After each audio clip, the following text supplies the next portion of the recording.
Okay. Ons is besig om te werk deur die boek van Hooglied. Ons doen dit hoofstuk vir hoofstuk, nie vers vir vers nie, het gaan te lank neem.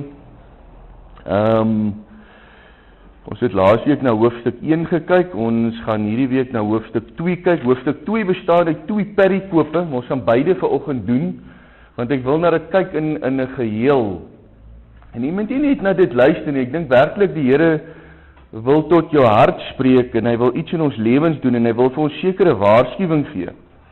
Nou kom ek gee net gou vinnig vir u kortliks, voordat ons nou begin lees, net die agtergrond van hierdie hele gedeelte, want anders kan 'n mens partymal dit lees, en ou verstaan dit nie heeltemal wat regtig hier aangaan nie, of jy lees goed hier in, wat jy nie eintlik veronderstel is om hier in te lees nie. Daar's baie kommentare, baie kosbare goed, wat 'n mens hieroor kan lees, maar vanoggend my verstaan rondom hierdie hoofstuk.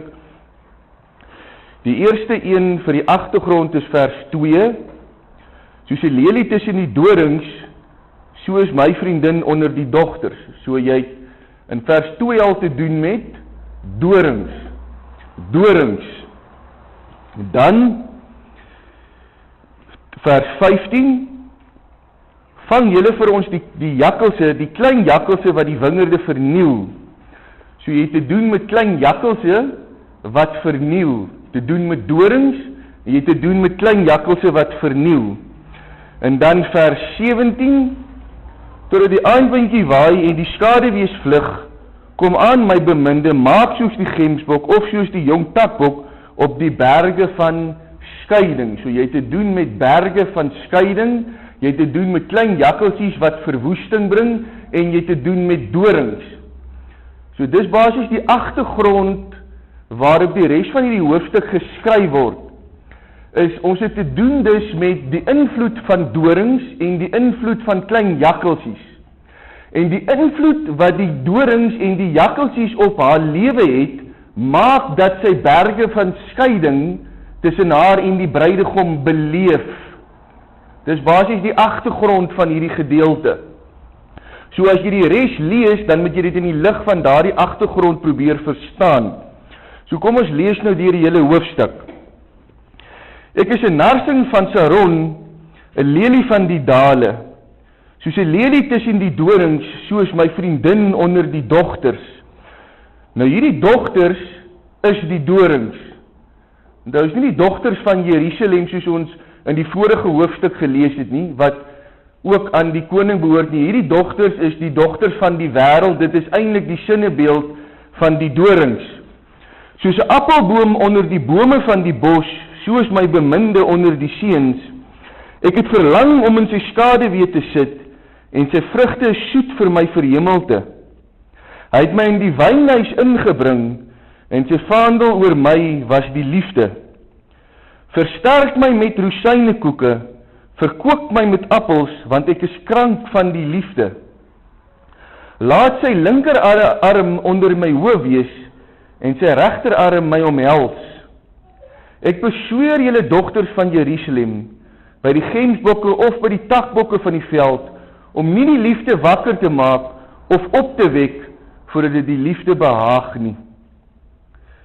Hoor my beminde, kyk, daar kom hy.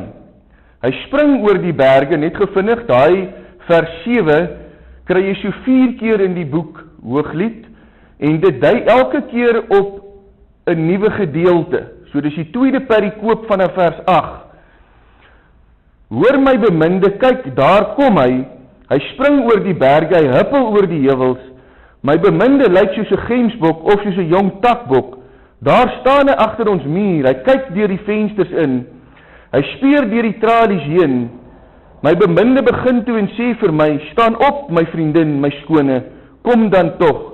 Want kyk, die winter is verby, die reentyd is oor, dit het verbygegaan. Die bloeisels word gesien in die land, die sandtyd het aangebreek, en die tortelduif laat sy stem hoor in ons land. Die vyeboom laat sy voorvye uitswel, en die wingerdstokke wat bloei versprei geur. Staan op my vriendin, my skone, kom dan tog.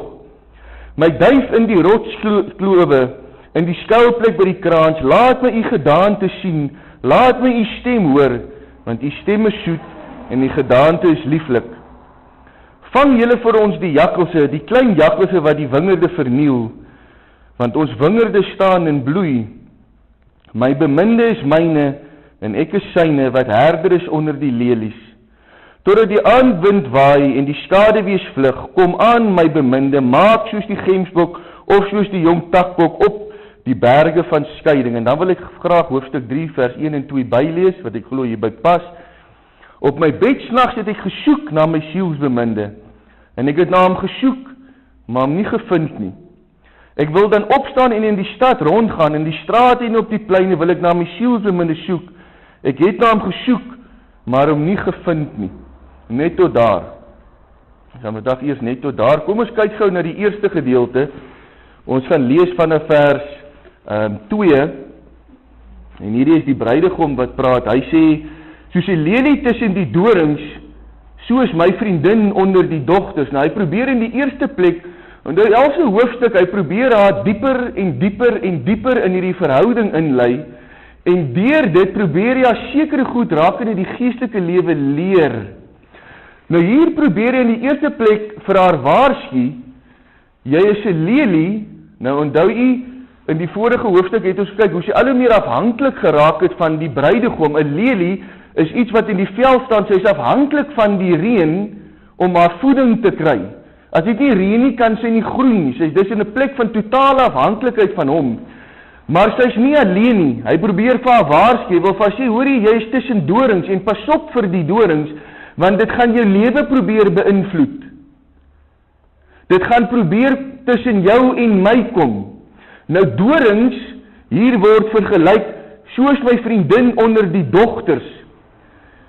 Dit sê maar soos 'n lelie tussen die dorings, en dan vriendin tussen die dogters, so die dogters is die dorings. Die dorings is dus mense.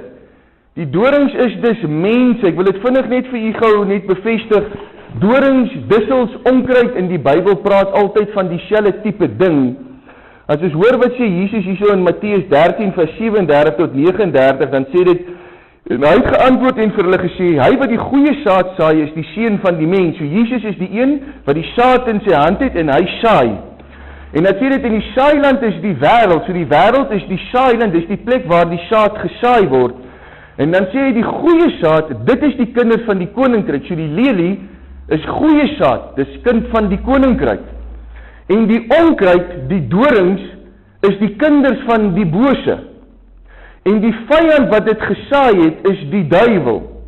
So met ander woorde, net soos wat God saad saai, en hier kom sy kinders dit ontkiem, die goeie saad is dus die kinders van die koninkryk, hulle is soos lelies, maar die duiwel kom ook, en hy saai sy saad, tussen die koninkryk kinders,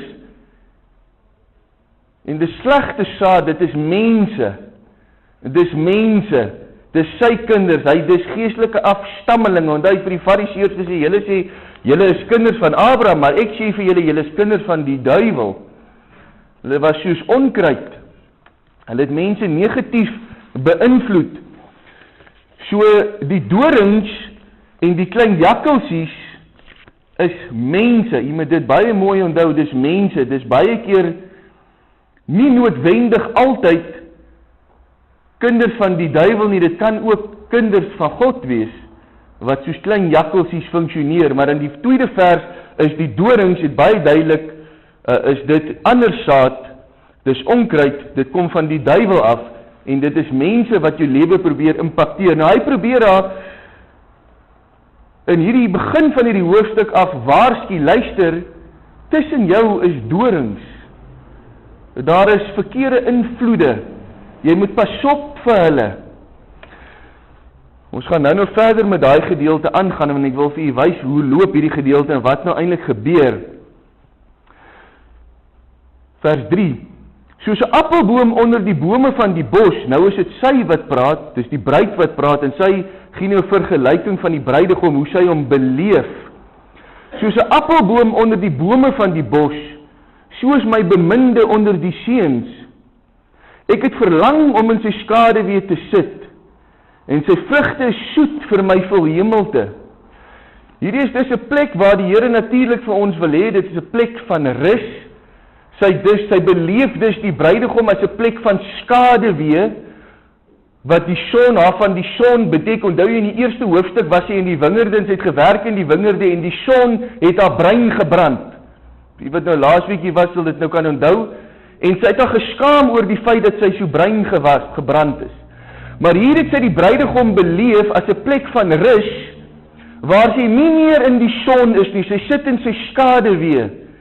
Sy is dus nie meer onder die brand en die invloed van die son nie, sy het die plek van rus gevind, waar sy in sy skaduwee sit.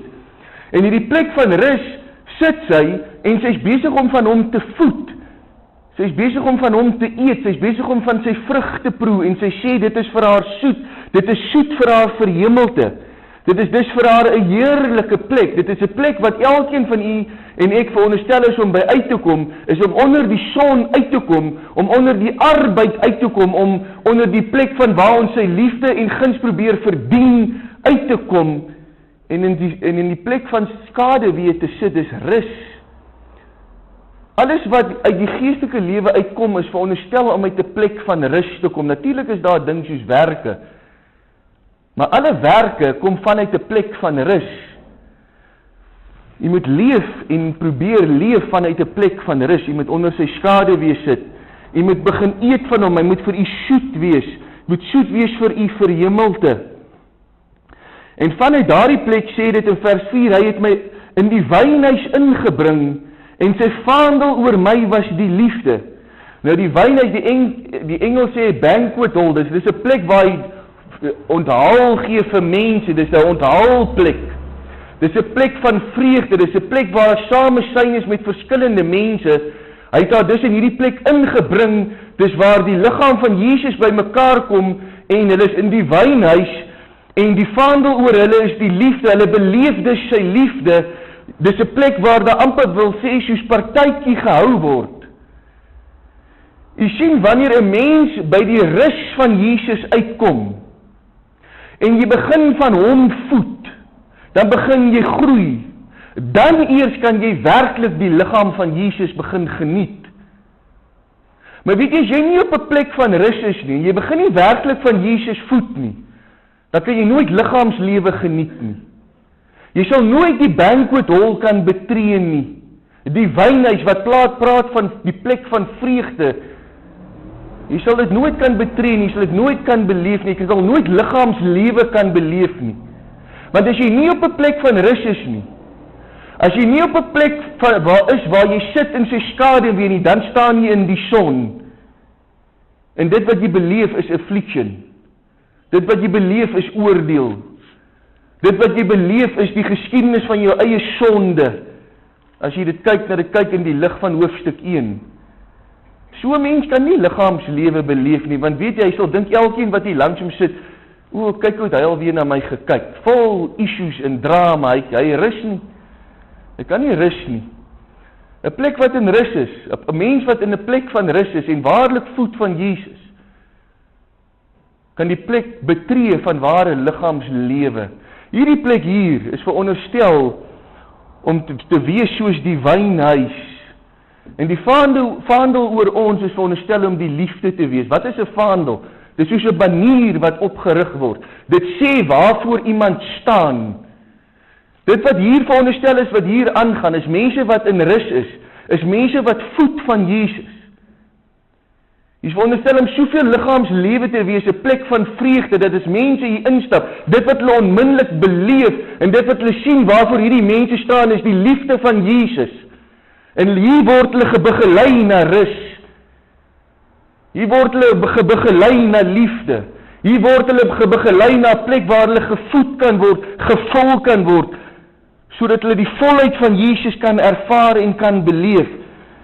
Maar weet jy, as jy nie Jesus begin ondervind as die plek van jou skaduwee waar jy sit en rus en van daardie boom se vrugte voed nie, sal jy die liggaam van Jesus ook nooit op die regte manier beleef nie. Sal dit nooit op die regte manier beleef nie. En dit wat sy hier beleef in sy teenwoordigheid, en dit waarvan sy voed, dit wat sy beleef in die wynhuis, is vir haar so geweldig dat sy in vers 5 die uitspraak maak, versterk my met rosynekoeke, verkoop my met appels, want ek is krank van die liefde. Dit wat sy beleef is so sterk, dit is so intens, want sy sit in sy skaduwee, sy is besig om van hom te voed, sy is besig om dit wat hy in die wynhuis wil hê sy moet beleef, daar die invloede, die invloed van die skaduwee, wil net as jy 'n plek van rus het invloed op jou lewe, dit laat die storm in jou siel kalm word, so skaduwee het invloed, dit bied bedekking van die son, jy voel veilig, jy voel rus, jy is nie meer moeg gewerk en gearbei na iets toe nie, dit het dus invloed op jou lewe, sy vrugte het dus invloed op haar lewe, die banquet hall, die wynhuis het invloed op haar lewe, hierdie goed het als invloede en dis positiewe invloede, dis die regte tipe invloede, maar aan die ander kant gaan jy die invloed van die dorings en die klein jakkelsies kry. Hierdie is die regte invloede, dis waar sy nou moet wees, dis waar die bruidegom wil hê hy moet wees, dis waar hy haar ingelei het. En die hoofstuk 1 was sy moeg. Sy het rus gevind, sy het vir hom gesê, waar laat u die lammers lei? Waar laat u julle wandel? Sy het rus gesoek, toe sê hy van gaan kyk na die spore van die lammers. En dan sal jy die plek vind waar die herder die skape laat wei en waar hulle rus. Sy het rus gevind, sy het rus gevind, sy het dit gesoek en sy het dit gevind. Sy is dus op die regte plek waar hy haar in begelei het. Dit waar sy nou is waar die bruidegom haar wil hê. Hoe jy kan maklik op 'n plek beland waar hy u nie ingelei het nie. Nie elke seisoen in u lewe kom noodwendig van God af nie. Sekere seisoene in u lewe kan wees as gevolg van die invloed van dorings en dit kan wees as gevolg van die invloed van die klein jakkelse. Elke seisoen in u lewe kom nie noodwendig van die bruidegom af nie. Maar in elk geval, dit wat sy in sy skaduwee beleef, die invloed van sy vrugte, wat vir haar soet is, vir haar verhemelte, dit wat sy beleef het in die wynhuis, is vir haar so geweldig, dat het vir haar voel, sy raak swak in sy liefde. Sy raak swak in sy teenwoordigheid. Dis nogals interessant as ons lees in die Bybel, wanneer 'n engel aan die mense verskyn, wat gebeur gewoonlik met hulle? Hulle val teen die grond neer en die engel moet hulle ophelp. Jy sien dit herhaaldelike male in die Bybel, wanneer mense so sterk in God se teenwoordigheid kom, dan raak hulle swak. Hulle val neer soos 'n dooie. Hulle raak amper bevrees. Dit wat hulle beleef en dit wat hulle sien is vir hulle so geweldig. Hulle menslike liggaam kan dit nie hanteer nie. En dit wat sy hier beleef is amper dieselfde ding.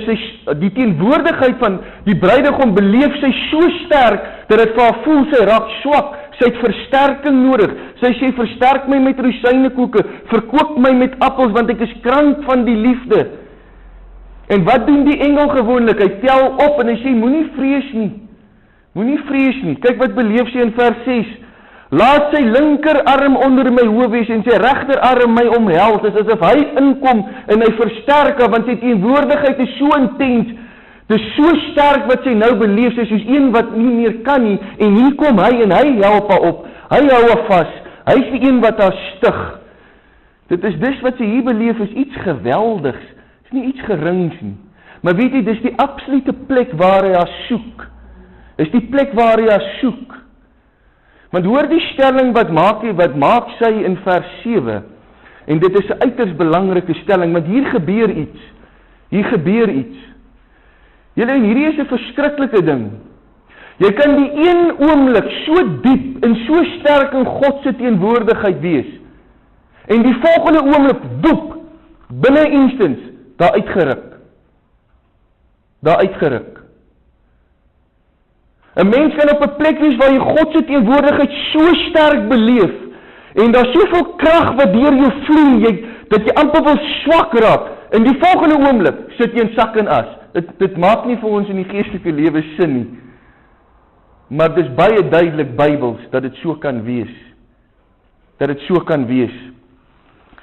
Wat sy hierso bedoel in vers 7 is, ek beswoor julle dogters van Jerusalem, by die grensbokke of by die takbokke van die veld, om hierdie liefde wakker te maak of op te wek, voordat dit die liefde behaag nie. Wat die stelling wat sy hier maak is, dit wat sy nou beleef het, sy wil vir die dogters van Jerusalem sê, julle, pas op, ek het die invloed van die dorings in my lewe beleef, en onthou, die dogters van Jerusalem, van hoofstuk 1, is soort van haar soort, hulle behoort aan die bruidegom, en sy wil hulle waarsku, sy wil vir hulle sê, julle, hierdie wat ek nou beleef het, pas op, vir die dinge, dat dit jou nie te vinnig hier uit wakker maak nie. Moenie dat dit wat jy nou hier beleef, pasop vir die dorings, pasop vir die klein jakkelse, dat hulle hierdie liefde, wat jy nou beleef, hierdie intensiteit van sy teenwoordigheid wat jy nou beleef, is die plek waar die bruidegom jou behê, pasop, dat daar nie goed in jou lewe inkom, wat dit wakker maak, voordat dit nie moet wakker wees nie. Daar is 'n plek waar God partymal wil hê, jy in moet wees en jy moet daar bly, en jy moet pasop vir die dorings, en jy moet pasop vir die klein jakkelse wat jou uit daai plek uit wil uithaal. Jy moet pasop daarvoor, moenie dat die liefde opgewek word in jou lewe, voordat die liefde nie behaag nie. Jy moet wag tot die bruidegom jou wakker maak. Nie die dorings nie, en nie die klein jakkelse nie. Hierdie is 'n uitroep van waarskuwing vir die dogters van Jerusalem.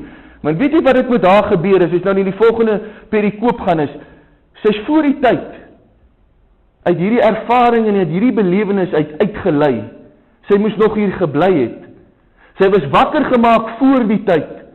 En dit wat sy nou beleef is die gevolg van om wakker te word uit 'n geestelike tyd waarin jy moes bly, maar jy daar uitbeweeg voordat dit die tyd was daarvoor. Jy moet pasop, hoor. Daar kom dorings, en daar kom klein jakkelsies, en God wil bymal, jy moet op 'n plek wees, waar jy net diep in sy teenwoordigheid moet wees, jy moet nie nou bedien nie, jy vergeet nou van bedien, jou bedientyd is nie nou nie, jy is nou half in 'n plek van 'n sabbatsrus, waar dit net jy en hy is, jy voed van hom, jy sit onder sy skaduwee, jy geniet die liggaam, vergeet nou van die wêreld daar buite. Ek wil amper sê, vergeet nou eers ook van die mense wat hel toe. Jy kan nie die hele wêreld red nie, jy kan nie die hele wêreld se behoeftes aan voorsien nie, Jesus kon dit nie eers doen nie. Jy moet nou net hier wees in die wynhuis, waar jy hom geniet, die liggaam geniet, waar jy van al die issues ontslae raak, dis nou net julle twee, en weet jy wat, dan kom daar baie keer iemand by jou huis aan, en weet jy wat, dis baie keer klein jakkelsies, hulle kan gereddes wees, hulle kan jou familie wees, hulle kan die mense die naaste aan jou wees, vol issues. Jy kry baie Christene, en ek besê nou vir u vandag, hulle word deur die vyand gedryf, hulle het altyd issues. Jy ken hulle al 20 jaar, maar hulle is nie een dag van hulle lewe sonder 'n issue nie, daar is altyd 'n krisis. En weet jy, dis baie maal hulle wat in jou deur kom klop, ek het alweer 'n krisis. Weet jy wat, jy moet vir hom gesê, maar gaan krisis maar op 'n ander plek, want jy gaan my in 'n krisis dompel. As ek uit hierdie seisoen uit nou wakker gemaak word, om na jou krisis te kyk, dan sit ek in 'n krisis. Weet jy wat, hoekom sit jy baie maal in die geestelike lewe in 'n krisis? Is omdat die ander mense se krisisse, ander mense se noodkreet. U laat wakker maak uit 'n plek wat nie veronderstel is om wakker te word nie. U moet rus, soos 'n papie. Maar weet jy wat, daai kokon word oopgeskeur voor sy tyd. Daai ontwikkeling wat daar binne moes plaasvind, is nie volgroeid nie. Dit was veronderstel om nog te rus. Dit moes nog in die kokon van die wynhuis gebly het. Daar moes groei plaasgevind het. Is toegevou. Niemand buite kan jou sien wat hier aangaan nie. Maar daar binne in daai kokon, daai wurmpie is besig om te transformeer. Nou weet jy wat gaan gebeur as jy daai kokonnetjie voor die tyd oopmaak? Daai papie daar binne gaan nie reg ontwikkel soos wat hy moet ontwikkel nie. Pasop vir almal se krisisse en almal se nood. Daar kom 'n ongelukkige stadium in u lewe en jy doen dit met alle liefde en jy sê ek is jammer, maar ek is nou op 'n plek waar die Vader my wil hê. Ek hanteer nie nou krisisse nie. Ek doen nie nou berading nie. Ek doen nie nou praatjies nie. Ek doen nie nou enige plekke waar ek met mense gaan spreek nie. Ek bid nou vir niemand nie. Ek bid vir geen genesing nie. Want weet jy wat, as ek dit nou gaan doen, gaan ek hierdie kokonnetjie voor die tyd oopskeer en hier gaan 'n gemors in my eie geestelike lewe plaasvind. Jy moet pasop vir dit. Dis die een sy van die ding, Hoe die duiwel ons baie maal vang en uit 'n plek uit wakker maak, want weet jy wat die Christendom voel so skuldig om te sê, weet jy, nee, ek kan nie nou vir die siekes gaan bid nie. Hier's honger mense op straat, ek kan nie nou vir hulle gaan kos gee nie. Maar weet jy wat, jy gaan nie groei nie. Jy gaan later in jou geestelike lewe in 'n geweldige geestelike krisis beland, as jy nie 'n slag nee sê nie. As jy nie 'n slag nee sê nie. Weet jy hoeveel nood was daar op hierdie aarde toe Jesus hier was? Weet jy hoeveel maal het hy in die berge ingegaan in die oggendure en in die nag en hy daar vertoef? En hy het 3 jaar van bediening gehad. Om die waarheid te sê, baie van ons sou sê, maar wragtig waar, hoe kan hy tyd maak om soveel tyd met gebed te spandeer? Hierso is nood. Moenie dat nood u jaag nie. Moenie dat mense se behoeftes u jaag nie. Dit kan u wakker maak wanneer u veronderstel is om nog in 'n kokon te wees.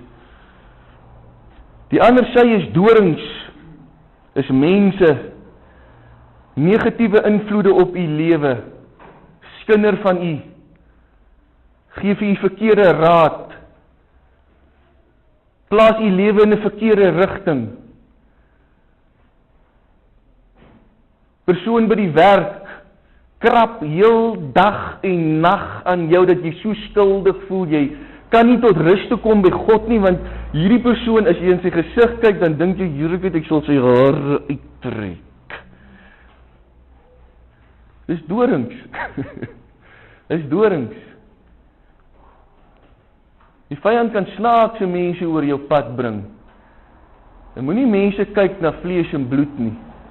Jy sal deur die Gees moet begin onderskei. Wat is dorings? Jy sal die klein jakkalsies moet begin raak sien. Bly waar die bruidegom wil hê jy moet bly. Moenie dat dorings en klein jakkalsies jy wakker maak uit 'n seisoen waarin jy moet bly. Jy gaan verkeerde goed in die lewe begin beleef as jy daar wakker word voordat jy moes wakker word. Vers 7 is 'n waarskuwing vir die res wat ook aan die bruidegom behoort. Dit is dus vir ons 'n waarskuwing. Pas op. Sy besweer hulle. Moenie die liefde wakker maak voordat die liefde nie behaag nie. Kom ons kyk verder. Tweede perikoop. Ek wil nie so lank preek nie, maar kom ons gaan aan. Van vers 8. Ja, sê ek gaan preek. Hoor my beminde, kyk daar kom hy.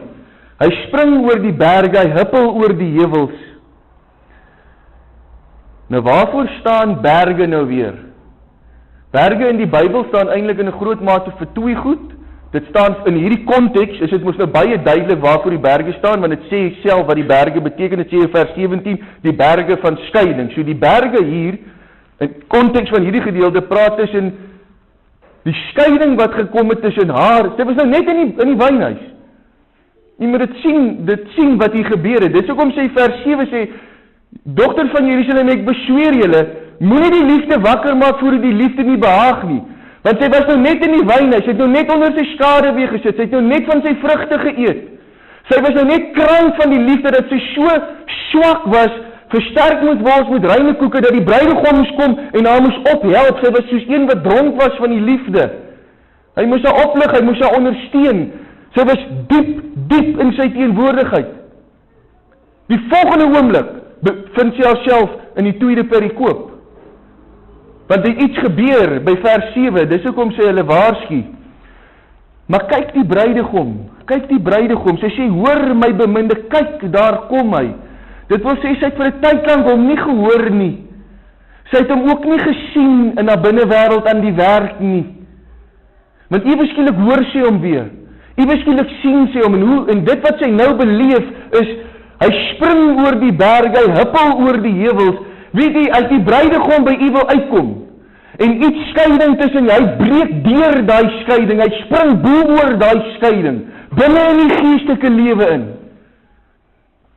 om die binnewêreld te betree. Maar hy sien dit haar tyd lank gelos, want hy wil hê sy moet leer. Hy wil hê sy moet leer uit hierdie ondervinding. Maar weet jy wat, as hy wil terugkeer in die lewe, is daar niks wat hom kan stop nie. Hy spring oor die berge, hy spring bo oor enige skeiding wat daar tussen u en God kon kom. Niks kan hom van u weerhou nie. Hy sal die lewe betree die oomblik as hy weet 'n nuwe seisoen het aangebreek, en dit is wat ook hier plaasvind. Hy sê vir haar in vers 9, my beminde lyk soos 'n gemsbok,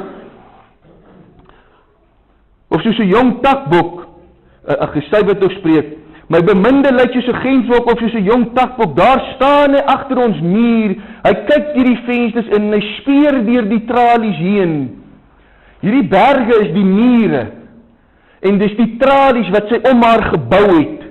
Hierdie is goed wat sy self gedoen het.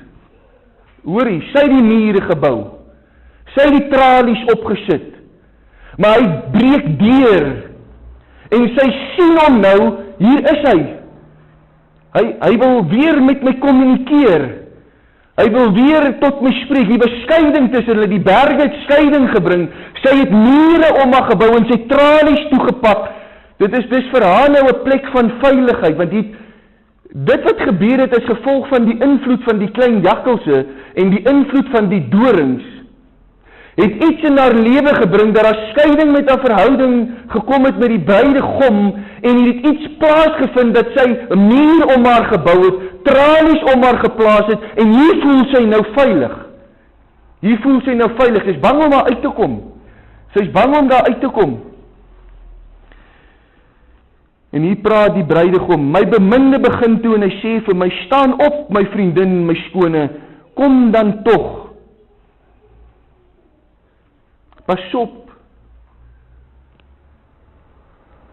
dat die invloed van dorings en die invloed van klein jakkalse nie maak, dat daar skeiding kom tussen jou en die bruidegom, en jy 'n muur om jou bou, en tralies om jou sit, en jy waaragtig vir 'n tyd nie meer sy stem hoor nie. Dis amper wat gebeur het met Adam en Eva, as dit nie, hier sit nou net mure en tralies, hulle het vyeblare gebruik, skeiding tussen hulle en die Vader gekom. Toe kom die Vader ook en hy roep, en toe hulle sy stem hoor, toe verberg hulle self, jy gaan sien, dieselfde wat hier gebeur.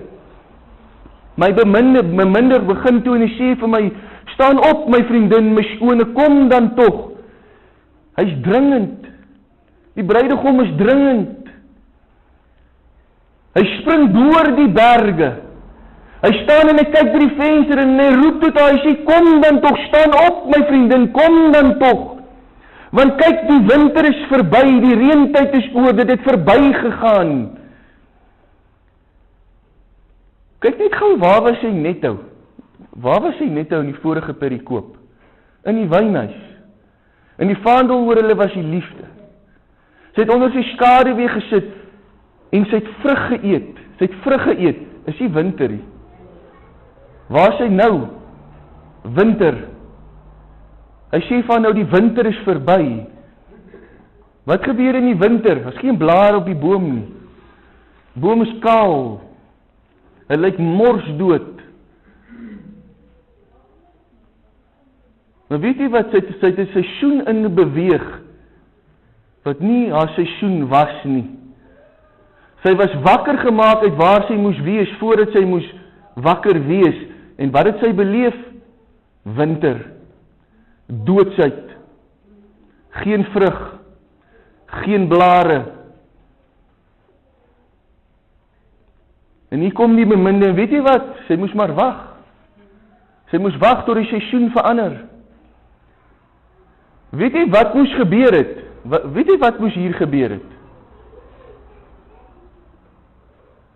Sy moes in daai plek van die wynhuis gebly het, totdat jy die stem van die bruidegom weer gehoor het en gesê, kom, nou beweeg ons aan. Nou beweeg ons aan, nou gaan ek jou dieper vat.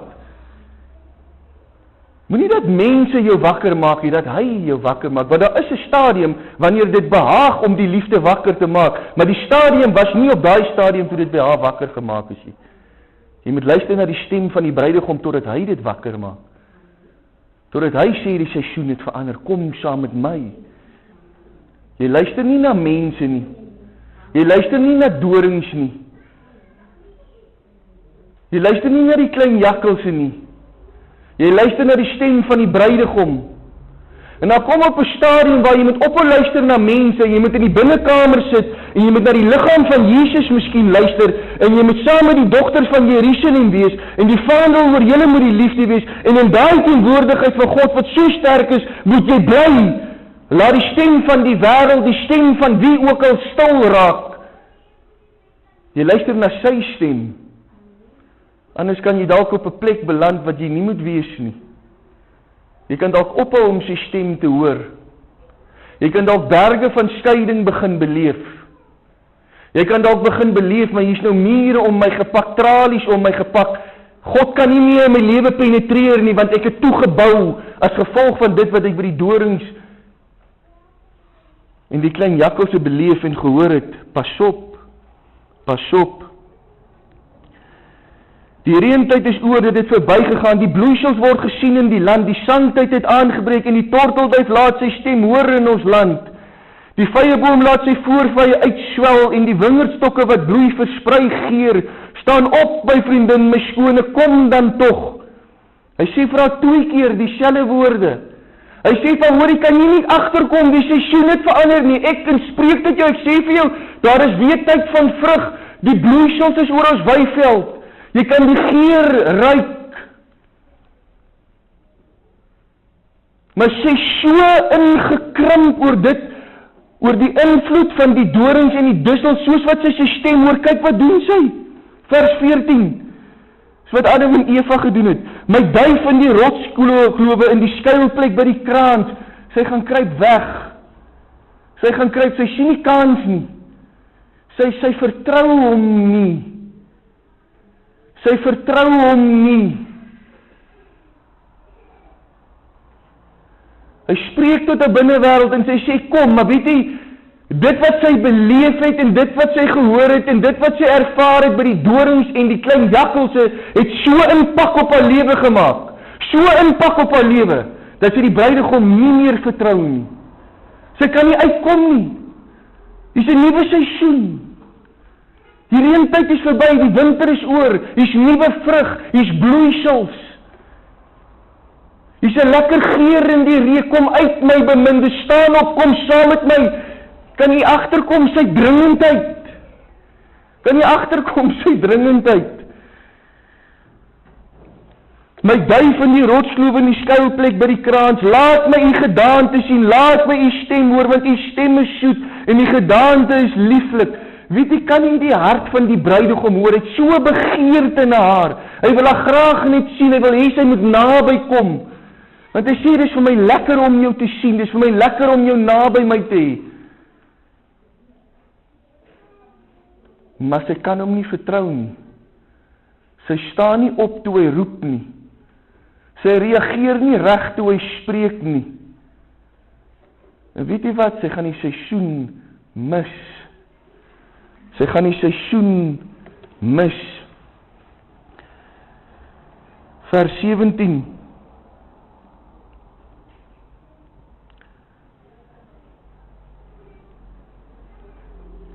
Totdat die aandwindjie waai en die skaduwees vlug, kom aan my beminde, maak soos die gempok of soos die jong takbok op die berge van skeiding. Hoor wat gaan hier aan.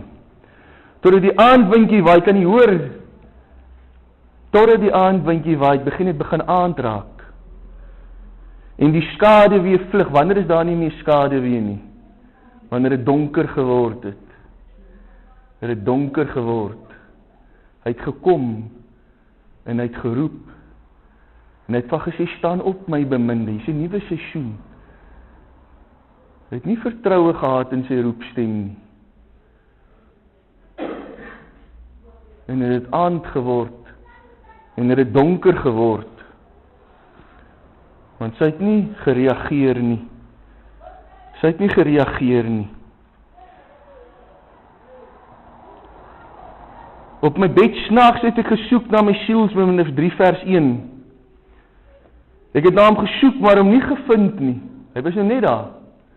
Hy was nou net daar. Hy het herhaaldelik tot haar geroep.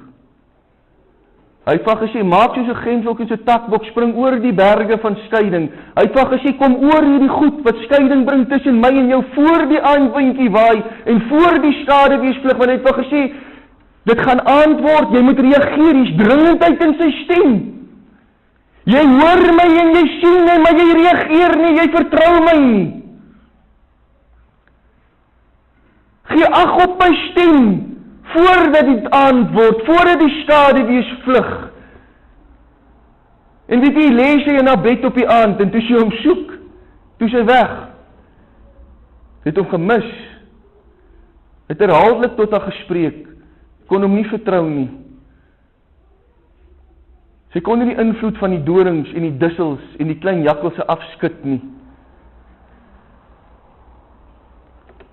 Ek wil dan opstaan en in die stad rondgaan, maar weet jy wat, sy staan te laat op. Sy moes opgestaan het toe hy gespreek het. Sy het nie opgestaan toe hy gespreek het nie. Dan was hy kwaad vir haar nie. Jy sien nie een oomblik in hierdie hele perikoop dat hy kwaad is vir haar oor wat gebeur het nie. Hy het dan net 'n tyd gelos, want hy wou haar leer om in oorwinning te leef. Hy wou haar leer, maar sien jy wat gebeur? As jy die invloed van die dorings toelaat, sien jy wat gebeur as jy die invloed van die klein jakkelse toelaat? Kan jy agterkom? Hy is nie kwaad vir haar, hy staan nie met 'n sweep en 'n stok daar nie, nee. Toe hy tot my kom te sê, my beminde, jy's vir my lieflik, ek het 'n begeerte, laat my jou gedaante sien. Hy spreek tot haar hart, dis nie vermaning en hy wil haar nou straf nie, dis geen straf gerig tot 'n by kom nie. Die stem wat sy hoor is die stem en die hartklop van 'n bruidegom. Hy staan nie met 'n sweep om te tigtig nie. Maar sy het nie vertroue nie. Sy reageer nie reg nie. Sy wil te laat opstaan. Ek wil dan opstaan en in die stad rondgaan, in die strate op die pleine wil ek na my sielsbeminde soek, en ek het na hom gesoek, maar ek het hom nie gevind nie. Tweemaal het hy tot haar geroep. Sy het nie reageer nie. Tweemaal sê dit, ek het tot hom gesoek, ek het hom nie gevind nie. Weet jy, ons moet reageer wanneer die bruidegom tot ons hart spreek. Weet jy hoe vinnig, en ek wil hê ons moet bietjie aan dit dink in die komende week. Het jy al agtergekom hoe vinnig reageer jy? En hoe 'n geweldige invloed het die geskinder van mense as jy slegte stories oor jouself hoor? Hoe mense agter jou rug gepraat het. As jy agterkom en mense like jou nie. Hoe vinnig reageer jy daarop? Hoe vinnig laat jy daai goed jou beïnvloed? Maar weet jy, ons laat nie toe dat die stem van die bruidegom dieselfde effek op ons lewens het nie. Dan weet jy, ons vertrou hom nie. Ons luister maklik na die stem van die wêreld. Ons laat ons maklik beïnvloed deur dorings. Ons laat maklik klein jakkalsies ons lewens infiltreer, maar weet nie wanneer die bruidegom by die deur staan en klop, dan vertrou ons nie. Weet jy hoekom? Want ons dink hy is soos die dorings, en ons dink hy is soos die klein jakkalsies, maar hy is nie. Hy is totaal en al anders. En hy wil 'n totale ander invloed op jou lewe hê. Weet jy kan tye van geweldige, intense teenwoordigheid van God hê, die volgende moment uit dit uit.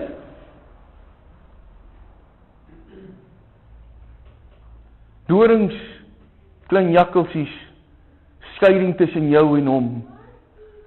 En dan kom hy. En hy wil jou weer inlei.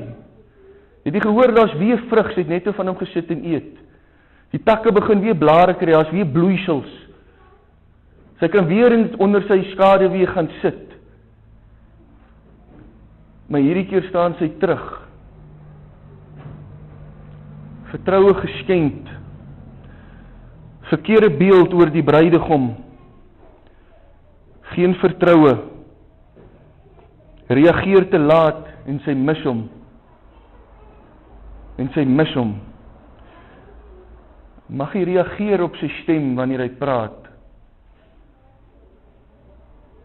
Mag hy betyds opstaan.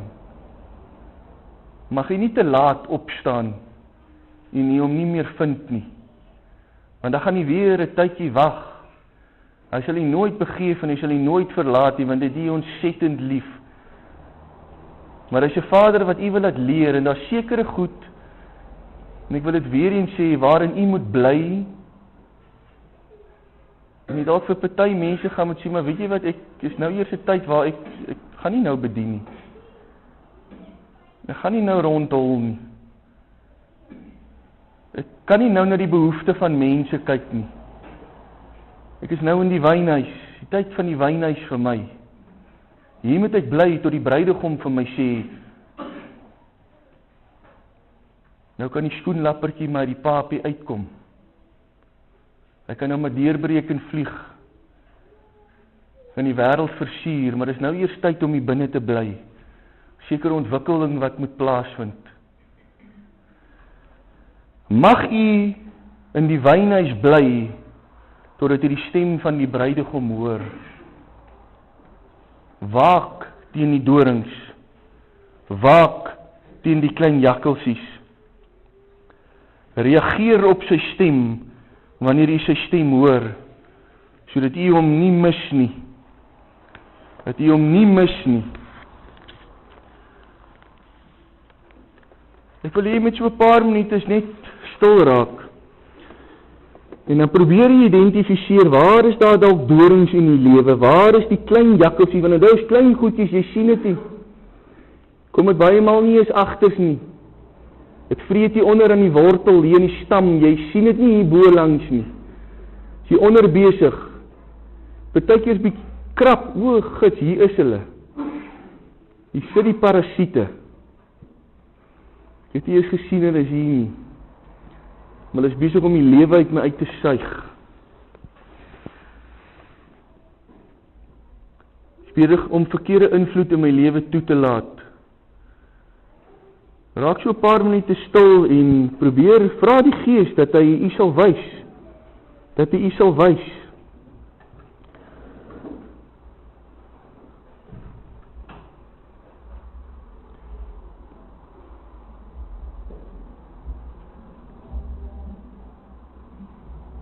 Vra die Gees ook om jou slag die moed en die krag te gee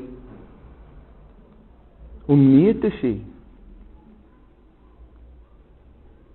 Ons sê so maklik ja vir die roepstem van mense, maar nee vir die roepstem van die bruidegom. Kies vir hom.